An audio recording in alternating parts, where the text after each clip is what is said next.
Ma femme a dit, ma sœur est aussi ennuyeuse que toi, tu devrais essayer avec elle. Et j'ai essayé.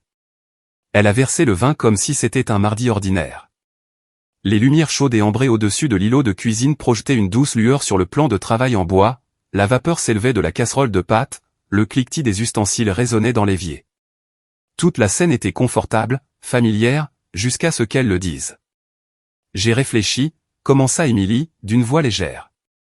Peut-être qu'on devrait essayer un mariage ouvert. Je me suis figé. La tige de mon verre de vin tremblait légèrement dans ma main. Un instant, j'ai honnêtement cru qu'elle plaisantait, une de ces tentatives d'humour maladroite. Mais elle n'a pas ri. Elle n'a même pas levé les yeux des 2 verres qu'elle remplissait. Elle a simplement continué comme si elle venait de dire qu'elle n'avait plus de lait d'amande. Le silence entre nous s'est tendu au point d'en être douloureux.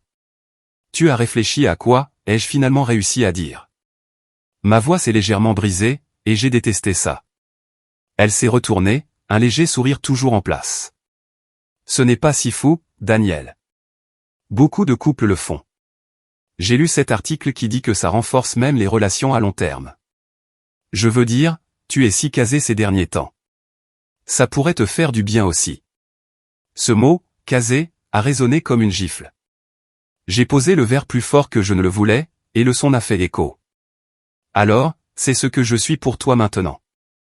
Un mari ennuyeux qui a besoin d'être pimenté. Émilie m'a enfin regardé, son expression imperturbable. Pire, clinique. Je n'ai pas dit ennuyeux, mais si tu y penses, tu n'as pas vraiment été passionnant ces derniers temps. Je l'ai fixé, essayant de reconnaître la femme en face de moi. Nous vivions dans cette maison juste à l'extérieur d'Austin depuis 6 ans. Nous avions choisi ensemble le carrelage de la crédence, nous nous étions disputés sur les couleurs du plan de travail. Je tondais la pelouse tous les samedis matins. Elle donnait des cours de yoga sur Zoom. Nous faisions des burgers au barbecue le dimanche. Était-ce vraiment si insupportable? Tu sais à quoi ça ressemble, ai-je dit, en essayant de garder ma voix stable. On dirait que tu as déjà trouvé quelqu'un, et que maintenant tu cherches un laissez-passer. Son regard s'est détourné une demi-seconde. C'est tout ce qu'il a fallu. J'ai hoché la tête lentement. Le voilà. Oh, allez. Elle a ricané en levant les yeux au ciel. Tout n'est pas une question de tromperie. Peut-être que je suis juste fatigué de prétendre que le bonheur domestique est suffisant. Mon Dieu, Daniel, parfois tu donnes à cette maison des allures de maison de retraite. Le mot m'a tranché net, mais c'est ce qu'elle a dit ensuite qui m'a vraiment anéanti. Tu es aussi ennuyeux que ma sœur. Ça m'a frappé comme un coup de poing dans la gorge parce que la sœur d'Émilie, Clara, était calme, douce, le genre de femme qui se fondait dans les coins lors des dîners de famille. J'avais toujours aimé la présence de Clara. Émilie, en revanche, se moquait d'elle dans son dos. Et maintenant, elle me comparait à elle. J'ai repoussé mon tabouret de l'îlot. Ma poitrine était serrée. Tu veux de l'excitation? Va la chercher. Mais ne t'attends pas à ce que je t'applaudisse pendant que tu fais exploser notre vie en appelant ça la liberté. Elle a ouvert la bouche, mais je n'ai pas attendu. Je suis sorti sur la terrasse arrière, les moustiquaires claquant derrière moi. Le vent était plus coupant que prévu, me prenant par surprise.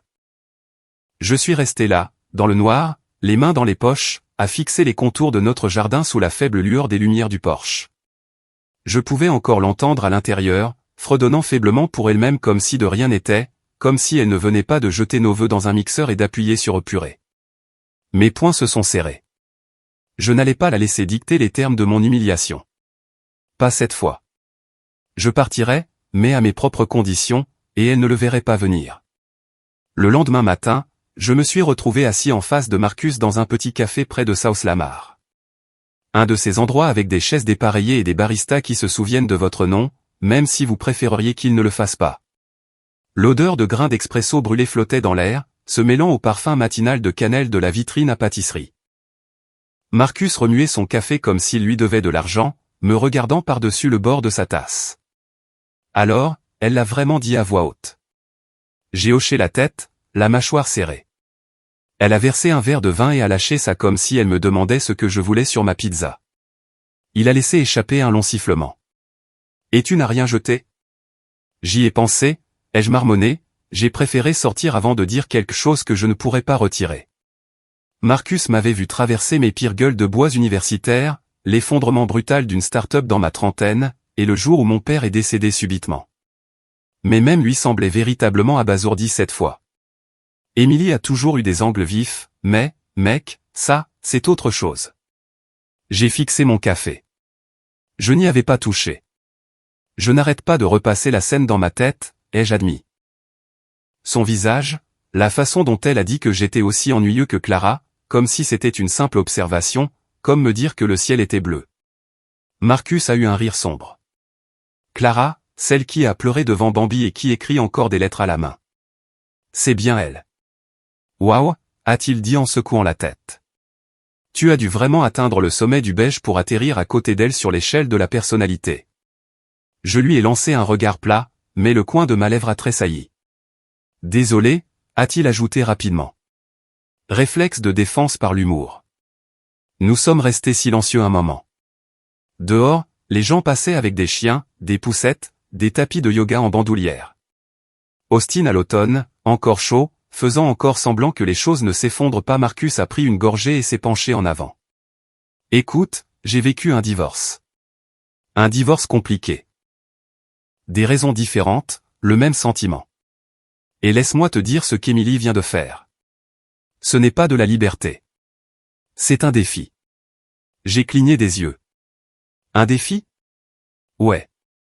Elle veut voir jusqu'où elle peut te pousser avant que tu ne craques ou que tu ne t'effondres. Et si tu fais l'un ou l'autre, elle pourra dire, tu vois, j'avais raison. Il n'a pas pu le supporter. Il s'est adossé. Mais si tu ne le fais pas, si tu gardes la tête froide et que tu restes calme, tu deviens imprévisible. Et rien ne déstabilise plus une maniaque du contrôle que de perdre le scénario. J'ai réfléchi à ça. J'ai laissé l'idée s'installer. Imprévisible, ai-je répété.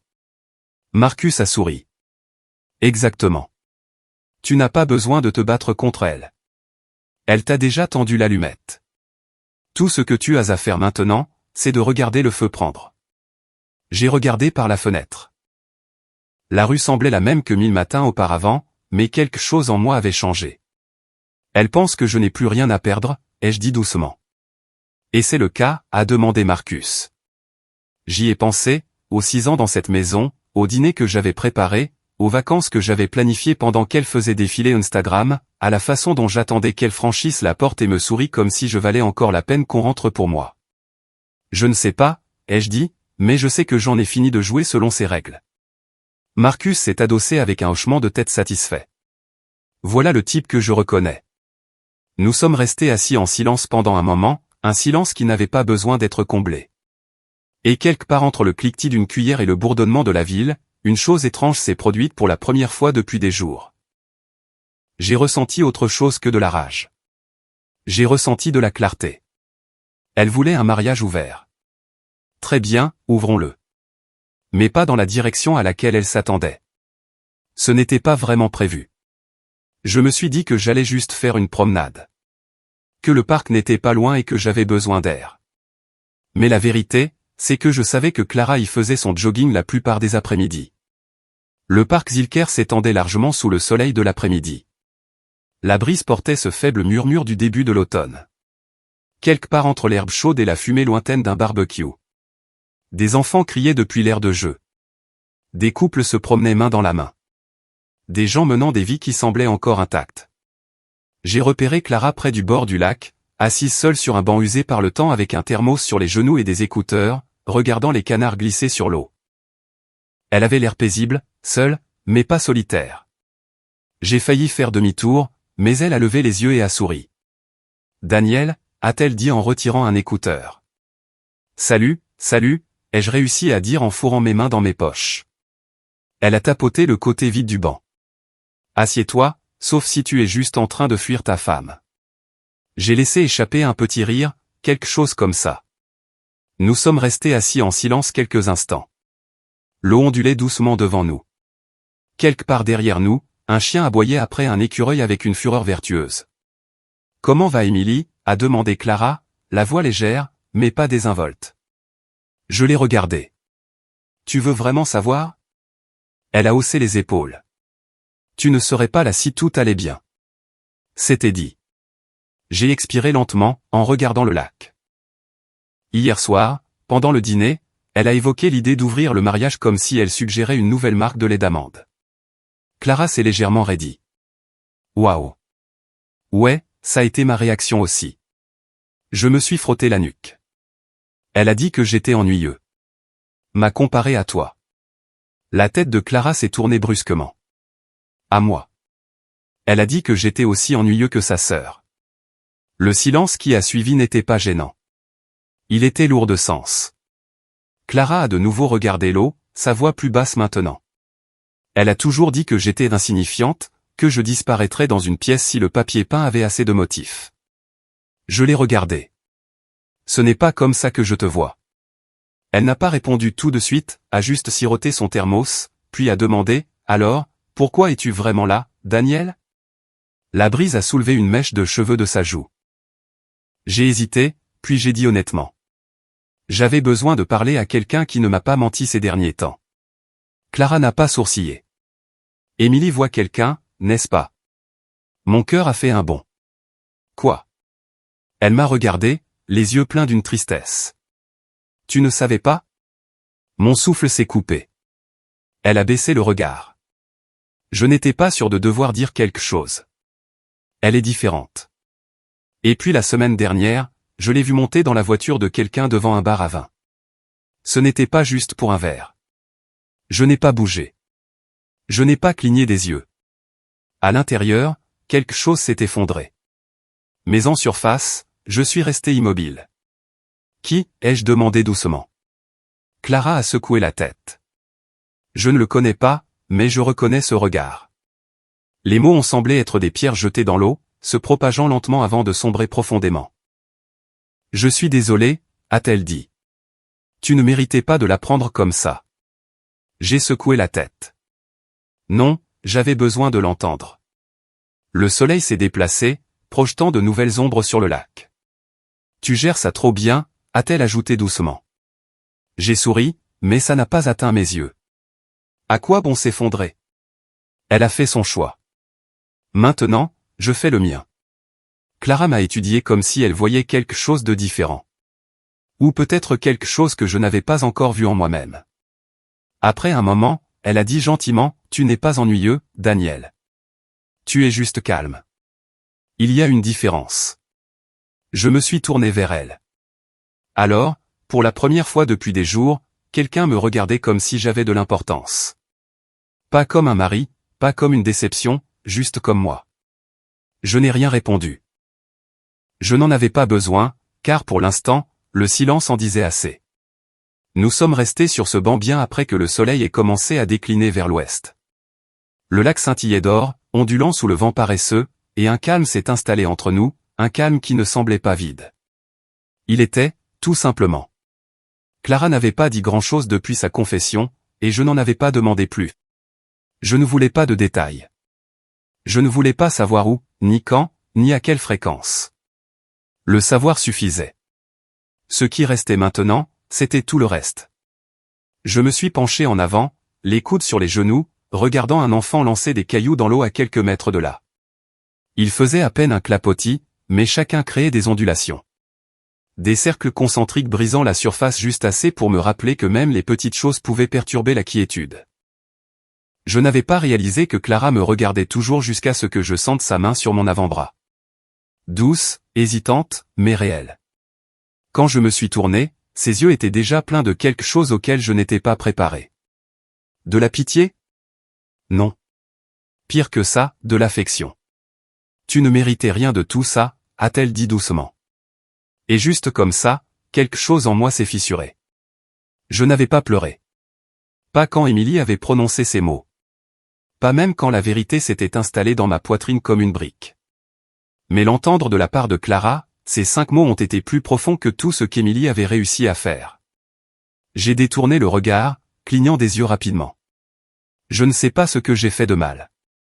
Tu n'as rien fait de mal, a-t-elle dit. Elle est juste. Elle poursuit quelque chose qu'elle ne comprend même pas, sa main n'avait pas bougé. Elle reposait légèrement sur mon bras. Chaude même à travers le tissu de ma manche. Tu l'as toujours traité avec respect, a ajouté Clara. Même quand elle ne le méritait pas, je l'ai vu. Cela m'a surpris. Tu as remarqué? Elle a esquissé un petit sourire. Daniel, j'ai tout remarqué. Tu remplissais sa tasse de thé quand elle ne regardait pas. Tu mettais en pause la série qu'elle aimait même quand tu ne la regardais pas. Tu lui laissais de l'espace quand elle était d'humeur massacrante, mais tu ne quittais jamais la pièce. Sa voix était douce mais ferme. Tu n'as pas abandonné. Un long soupir s'est échappé de ma poitrine. Le banc a légèrement grincé alors qu'elle se rapprochait, juste assez pour que nos épaules se frôlent. Avant, je l'enviais, a admis Clara, d'avoir quelqu'un qui était présent comme ça. Je l'ai regardé alors, vraiment regardé.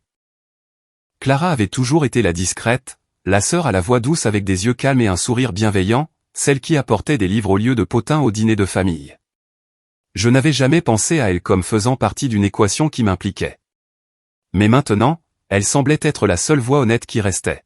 « Tu vas bien ?» a-t-elle demandé plus doucement cette fois. « Non » ai-je dit, mais je vais mieux qu'il y a une heure. Elle a de nouveau souri, un petit sourire, comme si elle ne voulait pas insister. Puis, sans prévenir, elle s'est penchée et m'a entouré de ses bras. Ce n'était pas romantique. Ce n'était chargé de rien, juste chaleureux. Je n'avais pas réalisé depuis combien de temps quelqu'un ne m'avait pas serré dans ses bras sans attente. Ses bras se sont maintenus fermement, et au début, je n'ai pas bougé. Mon corps était raide, surpris. Mais ensuite, progressivement, je me suis un peu laissé aller. Mes bras se sont repliés autour d'elle, hésitants, mais reconnaissants. Nous sommes restés ainsi un long moment. Pas de mots, pas de lac, juste deux personnes dans une quiétude qui, finalement, ne semblait pas suffocante. Quand elle s'est retirée, sa main est restée sur mon genou. Je suis là, Daniel. Quoi qu'il arrive, tu n'es pas seul. J'ai dégluti difficilement, j'ai hoché la tête. Et à cet instant, quelque chose a changé. Ce n'était pas de l'amour. Ce n'était pas un plan, mais c'était quelque chose. Et pour la première fois depuis qu'Émilie avait versé ce vin, je l'ai ressenti à nouveau. Le choix. Au moment où je suis rentré dans la maison ce soir-là, le soleil avait suffisamment baissé derrière les arbres pour projeter de longues ombres ambrées à travers le salon. L'odeur d'ail et de quelque chose de crémeux flottait depuis la cuisine, et pendant un instant, j'aurais presque pu prétendre que rien n'avait changé, sauf que tout avait changé. Émilie était près de la cuisinière, fredonnant pour elle-même. Une chanson pop entraînante dont elle se moquait autrefois. Elle portait un pull vert tendre et des leggings, ses cheveux vaguement épinglés. Elle avait l'air à l'aise, détendue, suffisante. « Salut, chérie », a-t-elle dit sans se retourner. « J'ai fait ce risotto aux champignons que tu aimes. Je me suis dit qu'on ferait quelque chose de confortable ce soir. J'ai pris mon temps pour accrocher mon manteau. » La gaieté désinvolte dans sa voix. Ce n'était pas réel. C'était une armure. Elle s'est finalement retournée, tenant deux assiettes. « Tu veux un verre de vin ?» Son ton était enjoué. Répétez. Je suis entré dans la cuisine et j'ai esquissé un sourire poli. Bien sûr, du rouge, c'est bien. Pas de tension. Pas de voix élevée, juste une eau calme. Les yeux d'Émilie ont croisé les miens très brièvement. Je l'ai vue, cette lueur d'incertitude, comme si elle attendait une réaction tardive, mais je n'en ai montré aucune. J'ai pris le vin. J'ai siroté. Alors, a-t-elle dit en s'asseyant en face de moi. Je pensais à hier soir. J'ai haussé un sourcil doucement, gardant mon expression indéchiffrable. Tout ce truc de mariage ouvert, a-t-elle continué, remuant son risotto distraitement. J'aurais probablement pu mieux gérer ça. Je ne le voyais pas comme une grande annonce. C'était plus exploratoire, tu sais. J'ai hoché la tête lentement, savourant une autre gorgée de vin. Bien sûr. Sa fourchette s'est arrêtée en l'air. C'est tout, a-t-elle demandé. J'ai haussé les épaules. J'ai réfléchi aussi. Elle a penché la tête, son sourire s'effaçant légèrement. Ouais, ai-je dit. Peut-être que tu as raison. Peut-être qu'un peu de liberté ne ferait pas de mal. Émilie a cligné des yeux. Elle n'était pas préparée à un accord. Pas si facilement. Pas si calmement. Vraiment ? A-t-elle demandé. Je lui ai adressé un lent sourire. Tu voulais de l'honnêteté, n'est-ce pas? De l'exploration. J'ai levé mon verre. au nouveau chapitre. Sa main a légèrement tremblé en levant son verre pour trinquer avec le mien. Le tintement entre eux était doux, mais il a résonné fort dans l'espace qui nous séparait. Elle a ri nerveusement. Waouh! Honnêtement, je ne pensais pas que tu le prendrais si bien. Pourquoi pas? Ai-je dit en pliant ma serviette sur mes genoux. Tu as dit que tu avais besoin de quelque chose de nouveau. Peut-être que moi aussi. Elle m'a étudié alors, comme si je parlais une langue qu'elle connaissait autrefois mais ne pouvait plus traduire. La revoilà. Cette lueur, ce moment d'hésitation. Qui vois-tu? A-t-elle demandé légèrement, presque comme une blague. J'ai souri sans répondre, parce que parfois le silence en dit plus que n'importe quelle confession. Émilie a baissé les yeux sur son assiette. Le cliquetis de sa fourchette a soudainement semblé plus fort qu'il n'aurait dû. Je l'ai laissé mariner. Laissé s'interroger. Laissé sentir pour une fois le changement. Parce que ce n'était pas Daniel le conciliant. C'était Daniel l'inconnu. Et l'inconnu déstabilise toujours ceux qui pensaient détenir la carte. Elle a de nouveau attrapé son vin, buvant plus profondément cette fois.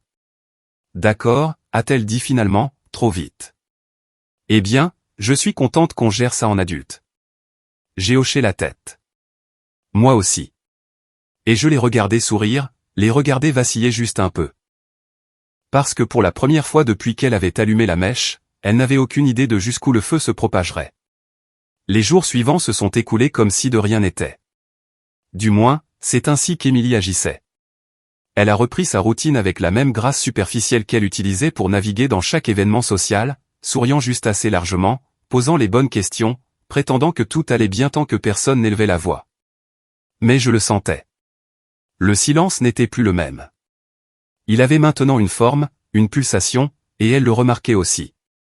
C'est probablement pourquoi elle n'a pas sourcillé quand j'ai mentionné que Clara pourrait passer. Elle apporte de vieux albums photos de ta mère, ai-je dit nonchalamment au petit déjeuner. Émilie a levé les yeux de son téléphone, juste assez longtemps pour hocher la tête. Cool. J'avais oublié qu'on les avait. Je pouvais la voir essayer de ne pas tressaillir. Clara est arrivée cet après-midi-là, enveloppée dans un doux cardigan bordeaux, les cheveux en une tresse lâche, portant un sac en papier brun rempli d'albums poussiéreux et de notes pliées. Elle a frappé doucement, respectueusement. J'ai ouvert la porte avec un sourire que je n'ai pas eu à feindre. Salut, ai-je dit. Elle est entrée lentement, regardant autour d'elle. Waouh, je ne suis pas venu ici depuis une éternité. Ça n'a pas beaucoup changé, ai-je répondu en m'écartant pour la laisser passer, faisant toujours semblant d'être à l'aise. Elle a souri, puis a aperçu le tapis de yoga d'Émilie enroulé dans un coin et a baissé le regard. Nous nous sommes installés à la table de la salle à manger. Les albums ouverts entre nous. De vieilles photos d'anniversaires d'enfance et de vacances en famille se sont répandues sur le grain du bois. Des instantanés d'une vie que je reconnaissais à peine. Clara en a pointé une. Tu te souviens de ça, a-t-elle demandé. Tes 30 ans. Émilie t'a offert ce tourne-disque que tu n'as jamais utilisé. J'ai ri. C'était un ramasse-poussière attentionné. Sa main a effleuré la mienne alors qu'elle tournait une page. Aucun de nous n'a bougé. Émilie est restée à l'étage, prétendant avoir un cours sur Zoom, mais je pouvais sentir ses pas au-dessus de nous de temps en temps, tournant en rond, s'arrêtant, écoutant.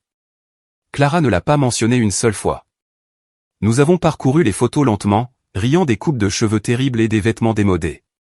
Elle avait cette façon de se pencher en avant quand elle riait, comme si le moment l'attirait. Je n'avais pas réalisé à quel point ce son me manquait, ni à quel point il était agréable d'être près de quelqu'un qui ne me regardait pas comme si j'étais transparent. À un moment, je me suis levé pour prendre du vin. Quand je suis revenu, elle était debout près de la fenêtre de la cuisine, regardant le vent agiter les arbres. Cette maison a toujours eu une belle lumière, a-t-elle dit doucement. Je lui ai tendu un verre. Elle est juste plus lumineuse aujourd'hui. Elle m'a regardé, surprise par l'honnêteté, mais elle n'a pas détourné le regard. Nous nous sommes ensuite assis dans le salon, feuilletant un autre album sur la table basse. Clara avait enlevé ses chaussures, replié ses pieds sous elle et s'était calée dans les coussins comme si elle y avait toujours appartenu. Et peut-être que d'une manière étrange, c'était le cas. Notre conversation s'est ralentie. L'énergie s'est adoucie, et quelque part entre de vieilles photos de vacances et un verre de vin à moitié fini, j'ai cessé de penser à ce que je faisais. Il ne s'agissait plus de vengeance. Il s'agissait de paix, de gravité, d'être vu par quelqu'un qui n'avait pas besoin d'être convaincu. Nos mains se sont de nouveau touchées, cette fois en s'attardant. Elle ne s'est pas retirée. Moi non plus. Mais nous n'avons pas parlé, car certaines choses n'ont pas besoin de mots. Elles ont juste besoin de temps. Et cette nuit-là, pour la première fois depuis longtemps, je ne me suis pas senti comme un homme prétendant aller bien. Je me suis senti comme un homme qui recommençait à respirer. La pluie a commencé vers l'aube. Douce d'abord, juste un murmure contre les fenêtres. Le genre de pluie qui donne l'impression que tout est immobile, comme si le monde avait appuyé sur pause. Je ne m'attendais pas à ce que Clara passe ce jour-là. Elle a envoyé un texto, j'ai apporté l'autre album. Partant pour un café? Ça aurait dû paraître décontracté. Innocent, mais plus rien ne semblait innocent. À 10 heures, la maison sentait le café noir et le pain grillé à la cannelle. Clara se tenait pieds nus près de l'évier, séchant une tasse avec l'un des torchons brodés d'Émilie. Elle fredonnait doucement, une mélodie que je ne pouvais pas identifier, mais qui rendait le silence plus chaleureux. Émilie était à une retraite de yoga le week-end à San Antonio. Son idée, bien sûr, disant qu'elle avait besoin d'espace pour se reconnecter. Je n'avais pas demandé avec quoi ou qui. Clara a versé le café et m'a rejoint à table, les manches de son cardigan remontées juste au-dessus des coudes, les cheveux relevés en un chignon lâche qui la rendait en quelque sorte plus douce. Familière. Alors, a-t-elle dit en posant la tasse. Raconte-moi un secret. J'ai haussé un sourcil. C'est une demande dangereuse. Elle a souri en coin. Toi d'abord. J'ai pris une gorgée de café. J'ai laissé l'amertume s'installer un instant. D'accord, ai-je dit. Quand j'avais 12 ans, je me faufilais dans le garage la nuit et j'emportais le manuel de la voiture de mon père au lit avec moi. Je mémorisais les schémas de moteur comme d'autres enfants mémorisaient les statistiques de baseball. Clara a ri. C'est étrangement charmant. À ton tour. Elle s'est adossée, regardant par la fenêtre striée de pluie. Je voulais être poète, a-t-elle dit doucement. À plein temps, avec les lettres de refus, les étagères vides et tout le reste. Pourquoi ne l'as-tu pas fait? Ma mère a dit que ce n'était pas pratique. Elle a dit en baissant les yeux sur sa tasse. Elle disait que l'écriture était un joli passe-temps, mais pas une vraie vie. Je l'ai étudié un instant. Qu'en penses-tu maintenant? Elle a levé les yeux et son regard contenait quelque chose de brut. Maintenant, je pense que je l'ai cru pendant trop longtemps. L'horloge faisait un doux tic-tac sur le mur de la cuisine. Dehors, la pluie s'est épaissie, transformant les arbres en aquarelle. Nous avons parlé pendant des heures d'enfance pas tout à fait brisées mais fissurées dans des endroits silencieux. Des choses que nous pensions devenir en grandissant, mais que nous ne sommes jamais devenus. Et des choses que nous n'avions jamais pensé ressentir avant aujourd'hui. Quand elle parlait, Clara me regardait comme si elle n'avait pas peur de ce qu'elle pourrait y trouver. Et ça, c'est ça qui m'a désarmé. À un moment, elle a tendu la main vers sa tasse et nos mains se sont de nouveau frôlées. Cette fois, aucun de nous n'a fait semblant que cela ne signifiait rien. Avant, je pensais que l'amour signifiait rester, ai-je dit soudainement, la voix basse. Clara s'est tournée vers moi. Même quand ça faisait mal, ai-je continué. Même quand on n'était plus sûr de qui on était, je pensais que c'était de la loyauté, que ça me rendait bon. Elle n'a pas parlé, elle a juste écouté attentivement. Mais dernièrement, ai-je ajouté, je ne pense plus à Émilie de la même manière. Elle a dégluti. Comment penses-tu à elle maintenant? J'ai regardé la pluie. Comme une tempête qui est passée. Forte, soudaine, et partie avant que je comprenne vraiment ce qui m'avait frappé. Les doigts de Clara ont trouvé les miens sous la table. Elle n'a pas serré. Elle a juste tenu. Et pour une fois, je n'ai pas eu l'impression de devoir le mériter. Nous sommes restés assis comme ça, les mains entrelacées, tandis que la pluie chuchotait contre le toit et que le monde extérieur s'estompait dans le gris. Rien de romantique n'a été dit. Pas de baiser, pas de déclaration. Mais quelque chose a changé. Quelque chose s'est ouvert. Et aucun de nous n'a cherché à le refermer. Si Émilie savait faire quelque chose, c'était jouer un rôle en public. Le barbecue était son idée, bien sûr. Une réunion dans le jardin pour rappeler à tout le monde que nous étions toujours si modernes et forts. Ses mots, pas les miens. Elle portait une robe d'été blanche avec des lunettes de soleil perchées comme une couronne sur sa tête. Ce genre de chaos organisé sans effort qui faisait dire aux gens qu'elle était charmante, accueillante, une femme en contrôle. Le grill fumait régulièrement. Les burgers grésillaient. Les enfants couraient en boucle désordonnée. Et quelqu'un avait préparé une playlist qui mélangeait des ballades country avec des tubes pop comme s'il s'agissait d'une expérience délibérée de confusion émotionnelle. Je me tenais près de la glacière, sirotant une bière et observant le tout se dérouler comme un invité à mes propres funérailles. Clara était là aussi. Elle est restée principalement près du mur du jardin, parlant aux cousins d'Émilie de mangeoires à oiseaux et de compost, complètement à l'aise, complètement hors des projecteurs. Et pourtant, mes yeux revenaient sans cesse vers elle. Non pas à cause de ce qu'elle disait ou faisait, mais à cause de ce qu'elle ne faisait pas. Elle ne jouait pas la comédie. Elle ne faisait pas semblant. Émilie, cependant, était en pleine forme.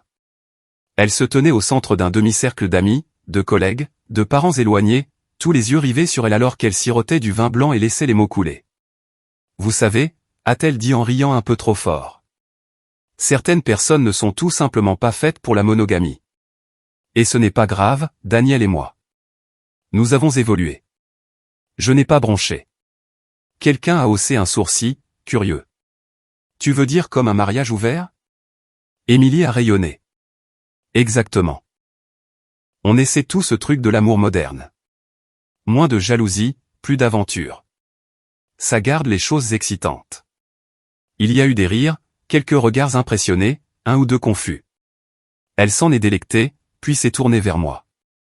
N'est-ce pas, chérie? A-t-elle appelé? Dis-leur à quel point c'est libérateur. Il sort pratiquement avec ma sœur maintenant. Je plaisante. Elle a fait un clin d'œil au groupe, sirotant à nouveau. Ma main ne s'est pas crispée sur la bouteille. Ma mâchoire ne s'est pas serrée. J'ai juste souri, lentement et de manière indéchiffrable. Ouvert et honnête, ai-je dit calmement. C'est ce que tu voulais, non? Son sourire narquois a vacillé un instant. Elle est passée à autre chose, se lançant dans une anecdote sur un client de yoga qu'il avait prise pour une thérapeute. Tout le monde a de nouveau ri, mais quelque chose a changé. Certains sourires sont devenus incertains. Clara a croisé mon regard de l'autre côté du jardin. Elle n'a pas souri. Elle a juste hoché la tête, un petit signe ferme, et c'était suffisant.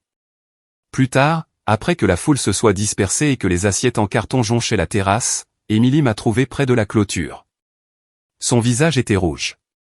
Peut-être à cause du vin, peut-être à cause de l'effort. Tu étais silencieux, a-t-elle dit, m'observant attentivement. J'ai haussé les épaules. Tu t'en chargeais. Elle a penché la tête. Tu es distant ces derniers temps. J'ai croisé son regard. Toi aussi, non? Elle a cligné des yeux. Ce n'était pas la réponse à laquelle elle s'attendait. Tu es en colère à cause de la blague, a-t-elle demandé, presque taquine. C'était juste pour détendre l'atmosphère. Je me suis approché, j'ai baissé la voix. Tu continues d'appeler ça la liberté, Émilie, mais tout ce que tu as fait, c'est construire une scène et mendier des applaudissements. Elle m'a regardé fixement. Pour une fois, rien d'intelligent n'est sorti de sa bouche. Je me suis éloigné, ni en colère, ni triomphant, juste fini. Parce que la laisser parler faisait partie du plan maintenant. La laisser continuer à raconter son histoire. Je savais déjà comment la mienne se terminerait. L'enveloppe est arrivée juste après le coucher du soleil. J'ai entendu le léger cliquetis de la boîte aux lettres, le froissement du papier et le grincement de la boîte qui se referme. Pas de fanfare, pas de signature requise, juste une enveloppe craft glissée entre des prospectus et des offres de cartes de crédit. Je l'ai laissée sur le comptoir de la cuisine pendant un moment, sans l'ouvrir. La cuisinière était déjà chaude, et Clara se tenait à côté, pieds nus dans un sweatshirt délavé qui tombait un peu trop large au col. Elle remuait la sauce comme si elle cuisinait dans cette cuisine depuis des années. Même si ce n'était que la 3e fois qu'elle utilisait cette cuisinière. Ça sent bon, ai-je dit doucement en m'approchant d'elle par derrière. Elle n'a pas sursauté, n'a pas semblé surprise. Elle s'est juste légèrement penchée vers moi, comme si nous étions réglés sur la même fréquence. J'ai ajouté un peu de romarin, a-t-elle dit. Émilie utilisait toujours trop de basilic.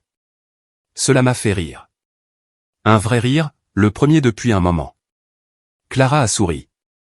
Nous avons cuisiné en synchronisation, nous passant les couteaux et les cuillères comme dans une chorégraphie. L'ail grésillait. La sauce épaississait. La musique jouait doucement sur mon téléphone. Un morceau de jazz doux que Clara fredonnait. Il y avait de la paix dans l'ordinaire. Et c'est ce qui le rendait extraordinaire. Quand nous nous sommes enfin assis à la petite table près de la fenêtre, l'enveloppe était toujours là, à attendre. Clara n'en a pas parlé. Elle n'en avait pas besoin. Nous avons mangé lentement, sans nous presser. Son pied nu a frôlé le mien une fois sous la table et ne s'est pas retiré. Ses yeux se sont attardés une seconde de plus quand elle a ri de quelque chose que j'ai dit. Il y avait des pauses entre les mots, mais elle ne semblait pas vide. Elle semblait pleine. Après le dîner, nous avons nettoyé ensemble. Pas de division du travail, juste du mouvement, de l'eau, de la mousse, des assiettes qui cliquaient doucement dans le séchoir comme si nous l'avions fait 100 fois auparavant. Et puis j'ai attrapé l'enveloppe. Clara n'a pas bronché. Elle s'est séché les mains, puis s'est retournée et s'est appuyée contre le comptoir pendant que je l'ouvrais. Les papiers étaient soigneusement agrafés. Tout était rempli. Seule ma signature manquait. Je les ai lus une fois, puis 2 fois, et puis, avec une profonde inspiration, j'ai signé. Et voilà, c'était fait. J'ai posé le stylo, j'ai regardé Clara. Ses yeux étaient fixes. Ça va? J'ai hoché la tête. Ouais, en fait, ouais. Elle a traversé la pièce lentement et m'a entouré de ses bras. Non pas comme quelqu'un qui profite d'un moment, mais comme quelqu'un qui l'ancre. Dehors, la pluie avait enfin cessé. Le trottoir scintillait encore, reflétant les lumières des porches des maisons voisines. Tout était calme.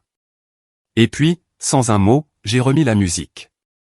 Quelque chose de vieux, quelque chose de lent. Je lui ai offert ma main. Elle a souri et l'a prise. Nous avons dansé là, dans la cuisine, les pieds en chaussettes glissant doucement sur le carrelage, les bras enlacés comme si nous l'avions fait 1000 fois. Pas de grandes déclarations, pas de promesses chuchotées, juste le rythme du moment, la chaleur, la gravité. Et pour la première fois depuis longtemps, je n'ai pas eu l'impression de reconstruire. J'ai eu l'impression d'être à la maison. La pendaison de crémaillère a eu lieu chez une des amies d'université d'Emily. Un grand appartement dans l'est d'Austin avec de hauts plafonds et trop de coussins. Le genre de rassemblement où les gens portent des chemises avec juste la bonne quantité de plis ironiques et où tout le monde fait semblant de trouver les cocktails au kombucha délicieux. Clara était à mes côtés. Nous n'avions pas prévu ça comme ça. Nous n'avions même pas discuté de ce que cela signifiait. Mais quand je lui ai demandé si elle voulait venir avec moi, elle a dit oui sans hésitation. Et quand nous sommes entrés ensemble, riant d'une blague privée sur de l'ail brûlé, aucun de nous n'a regardé en arrière. La pièce bourdonnait de conversations et de playlists soigneusement sélectionnées. Quelqu'un nous a offert à boire et Clara a disparu dans une conversation avec une femme sur l'art-thérapie. Je me suis dirigé vers la cuisine, à l'aise en arrière-plan jusqu'à ce que je l'entende. Le rire d'Emily, en pleine performance. Je me suis retourné. Elle se tenait au milieu d'un petit groupe, un verre de vin à la main, les yeux pétillants. Un gars plus jeune se tenait à côté d'elle, suspendu à ses lèvres. Je ne le connaissais pas. Je n'en avais pas besoin. Oh, vous ne comprenez pas, disait-elle. Daniel et moi sommes comme des pionniers de la relation évoluée. Tout est une question de confiance, n'est-ce pas? Elle a fait un clin d'œil. Il est probablement en train de draguer les plantes en ce moment. Le groupe a ri, poliment, nerveusement. C'est à ce moment-là que Clara m'a rejoint, tenant 2 verres de vin. Ça va? A-t-elle demandé. J'ai hoché la tête, observant simplement le spectacle. Nous nous tenions proches, sans nous toucher, mais assez proches. Et puis c'est arrivé. Émilie s'est retournée, nous a vus, et pendant un instant, s'est figée, juste assez longtemps pour que ça compte. Je pouvais voir les rouages tourner derrière ses yeux. La prise de conscience, l'image qu'elle essayait de contrôler lui glissant entre les doigts. Elle a marché vers nous. Waouh, a-t-elle dit trop fort. Vous deux êtes terriblement proches ce soir. Clara est restée immobile, calme. J'ai croisé le regard d'Emily. On est à l'aise. Elle a laissé échapper un rire qui n'a pas tout à fait porté. N'est-ce pas parfait? Mon mari et ma sœur. Comme c'est moderne de notre part. Je n'ai pas bronché. Tu veux que ce soit moderne? Je ne fais que rattraper mon retard. Son visage a vacillé. Tu crois que ça te rend malin? A-t-elle sifflé en se rapprochant. L'entraîner dans nos problèmes. Je n'ai entraîné personne, ai-je dit. Tu m'as tendu la laisse le soir où tu as dit que tu t'ennuyais. J'ai juste choisi où marcher. Elle s'est tournée vers Clara. Sérieusement? Ça te va d'être un plan de secours? Clara a posé son verre de vin lentement sur le comptoir. Émilie, a-t-elle dit doucement. Il ne m'a jamais traité comme un plan de secours. Toi, si. Silence. Il s'est propagé, se répercutant dans la pièce alors que les conversations se calmaient. Les têtes se sont tournées. Les gens se sont penchés. Et puis Clara a ouvert son sac à main. Elle en a sorti un dossier en carton et l'a posé sur la table basse avec un bruit sourd. Les yeux d'Émilie se sont plissés. Qu'est-ce que c'est? Je l'ai regardé droit dans les yeux. Une assurance. Elle a hésité. Puis, alors que la curiosité l'emportait sur l'orgueil, elle l'a ouvert.